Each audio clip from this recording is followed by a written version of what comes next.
Why did you transfer to Parkhurst? Where are you from? Certainly not from the same place as people around here. Parkhurst isn't immune to frivolous popularity contests.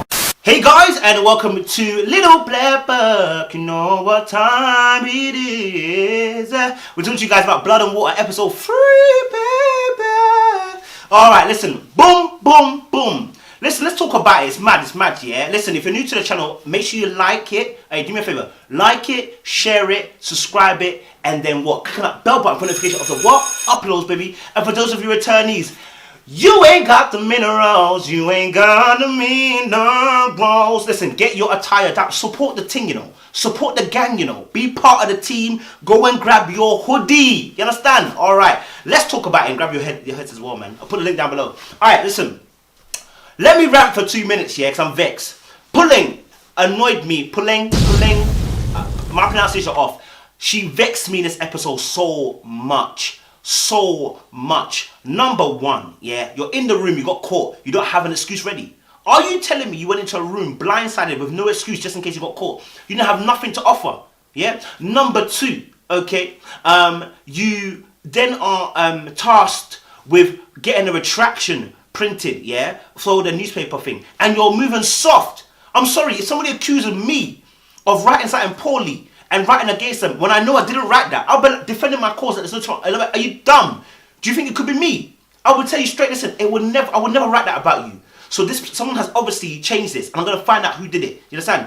And who doesn't keep copies of recordings, and who doesn't keep copies of the work that they sent? I'm sorry, you've got a laptop. You mean to tell me you don't save the article? You don't save the original article? You mean you didn't save it on your memory stick? You mean you didn't save no recordings? You mean you didn't put the recordings onto your phone? What's going on?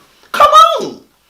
So you put yourself in a place where Wendy can have all the way she wants to have it because you didn't do your diligence.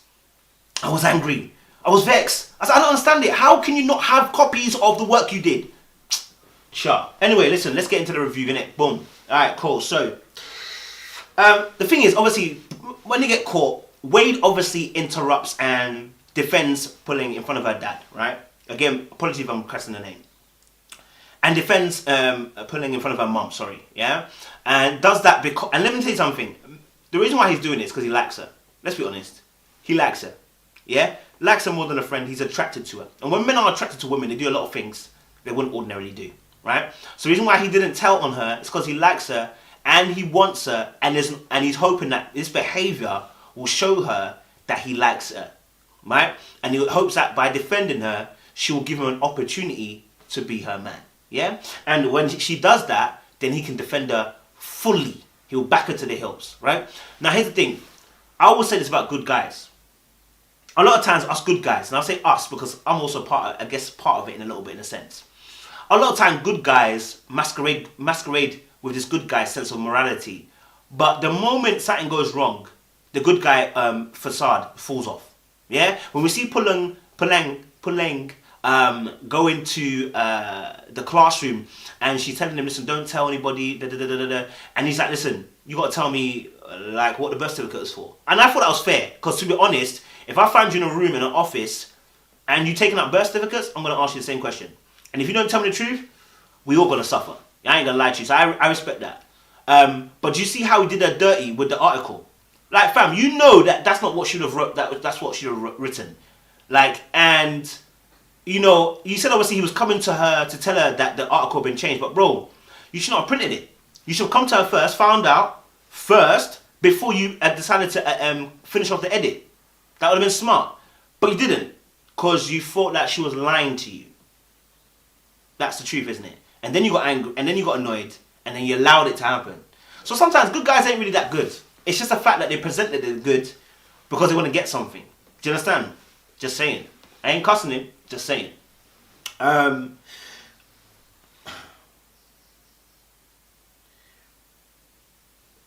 you know, and the crazy thing is obviously that, you know, Puleng obviously did lie to him about where she was. Now, one of the things, the reason why people lie about these situations is because of fear. That, and you know, not only that, but he also found that she was lying about her name and stuff. And so that instead of her saying her name was Kumalo, she was saying it's Vezi, yeah. And when he found out, I know that in his head, ting ting ting ting ting ting ting, alarm bells were going off. And why shouldn't it go off? Fam, I'm gonna tell you something. If I see you going to take a birth certificate, and then I see you, and then I see you acting shady, and you've lied to me about where you were, and then you now come and then I find out that by social media your name isn't Kamalo, it's Vezi, I'm gonna be having alarm bells ringing. So I understand, you know, and you have to understand his position as Wade as well. That his mother is the principal head, but like he said, Fikele's parents have so much power. So it can't just be that he just ignores it, because if anything goes wrong and Fikele is in some type of trouble, his mum gets the chop. So he has to think about his family too. You know what I'm saying? And this is why I said that Puleng's behavior in this particular episode seemed just so selfish.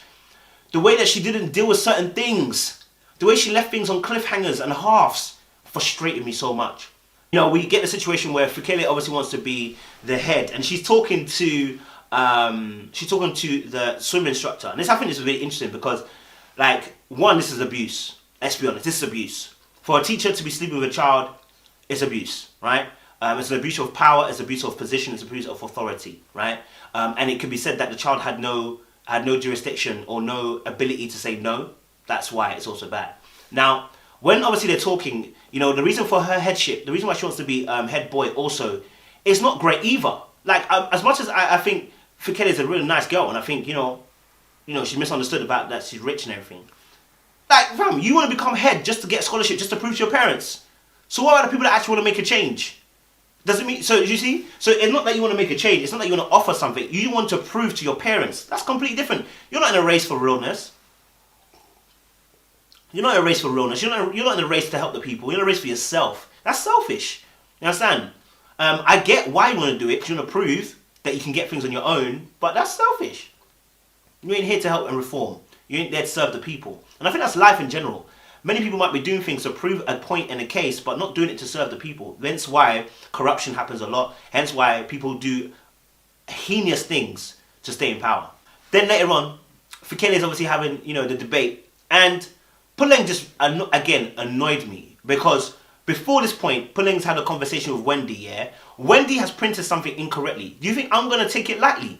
That Wendy's printed the wrong thing that I've said, has twisted my words. Do you think I'm going to take it lightly? All hell's going to break loose. All hell will break loose. Oh my days. Can't come and print something that I never said yet, put my name on it, then tell me that you're doing it for an honourable cause, but you put my name on it and not yours. Oh, the people need to have another voice. Another voice. They don't need to hear my voice. What they need to hear is your voice. Because obviously you're the one that wants to trash her, not me. You understand? It's so vindictive, and you want to bring my name into it, into disrepute. Are you freaking dumb? That's why later on, Fikele had to say something to Wendy in the classroom, because she had enough. I've had it up to here. I've had enough. I don't want to talk about it anymore. Don't want to talk about it. She had enough, yeah? And it's like she just bombed Wendy with a few bars. You understand? And rightly so. Because at the end of the day, why is it that you think you have the moral compass and the audacity to trounce my name just because you don't like the way that they give me unfair treatment? Listen, life is not fair, darling. Let me tell you something. What we must understand is that your talent can make room for you before kings and queens. Your talent also gives you a room to be able to make mistakes that other people couldn't because of your talent. And that's the way that life goes. That's the way the cookie crumbles. You understand? You know what I mean? Like, so for Wendy to have the hold the position when she decided to trounce somebody else's name by using somebody else's work to do so, you don't get to hold a moral ground. Yeah? And not only that, when they were having a debate, for Wendy to bring up that point that, you know what, you know, you had a sale and you used your position of power, that one I agree. Like, Fikele messed up there. For you to use your position of power, remember your parents are powerful people, to get them to do a bake sale or whatever, or hot dog sale, to get people back on side, showed a lack of understanding, and it showed, again, your position of power and authority that you hold within the school that allows you to get away with murder. Let's be honest, because that's the rules were very clear. So you've bent those rules. That's not because of your talent. You've bent that because your parents and who they are. Do you see it? So I agree with Wendy there. But it's the way she's gone about it to try and tear down Fikele down. It just gets me vexed. It just gets me angry. Now, maybe I haven't seen episode 4, 5, and 6, so maybe I don't know about Fikele, and maybe she's a real dirty, grimy chick. But so far, all I'm seeing is Wendy just moving grimy. You understand? To the point, you know what I'm saying? Like, and Puleng stood up here and then asks Fikele a question like, oh, if you were somewhere, what would that bring to the table? This is not the time to come and ask those open-ended questions. This is the time to come and rubbish somebody. Do you understand? If that was me, I'd be like, Wendy, so hold on a minute. Did I write that story? Or did you write the story? Out of Wendy, out in the open. You're nuts. And then for Wendy to say, oh, I'm gonna give you the audio recording, and then and for Wendy to turn back and delete it just because of what Fikele said, yeah, to her, just shows a level. Just shows that you're not really about justice. You're about your personal pain. You're not about justice. You're about your personal pain. Ain't about anybody else. It's about you personally, and that's just selfish. That's just, see. So two sides of the coin. One thinks they're doing a righteous cause. The other one thinks they're doing a righteous cause. Same position. Same position when you got no leg to stand on. And then later on at the pool, where obviously she asks her when Puleng asks Wendy for the recording, and Wendy goes all rude. She should have finished it there and then. I told you, listen, because you don't nip it in the bud, nip it, knock it, and dub it, and pew. You know what I'm saying? You gotta make sure people know, listen, you can't mess with me. Don't even try that. I won't have it. You understand? She should have just told her straight, listen, don't ever do that in your life to me. You're not printing a retraction? That's fine. I will print my own piece of thing. I will send it to people, and I'll tell the full story of what you done. You understand? She could have done that, but she didn't. You feel me? So that was also a killer as well. And I think what stressed me was the fact that obviously we're pulling the sister situation, which was really peak because they thought they found their sister, and I think it felt like a form of relief. But then when you find out that it's not your sister, it's like I have to start all over again and go again, and it's stress. It's painful. You know, we even saw the parents kind of even look like they were going to get back together when the mum put her hand in his hand. Because obviously she's now beginning to believe that obviously, again, it might not be his fault. It might not be him who actually, you know, stole the daughter. All of that's probably raging through her head. So for her to now put her hand in his hand, it was a big statement, right? Not only that, the mum's also saying about the fact that, you know what, yeah, with the loan, we've taken out a loan for your education. And I'm thinking to myself, Puleng again has done it again. It's the selfishness. You've gone to another school where your parents have to take out a loan for your education so you can find your sister. It's getting too much. It's getting too much. It's getting too much. I'm not ready for all of this. It's too much. You understand? And, you know, Puleng's lack of, I feel like she just does things off the fly. Like, there's just no, like, checking back. She doesn't care about the consequence of her actions. It's just, frustration. Frustration. I got vexed in the episode. Do you get me? I don't know. What's your thoughts, guys? Comment down below. What did you think about the situation in this particular video? How did you feel about that? Let us know your thoughts and your feelings as well. Like, share. Hey, make sure you do me. Like, share, and subscribe. Click on that bell button for notification of the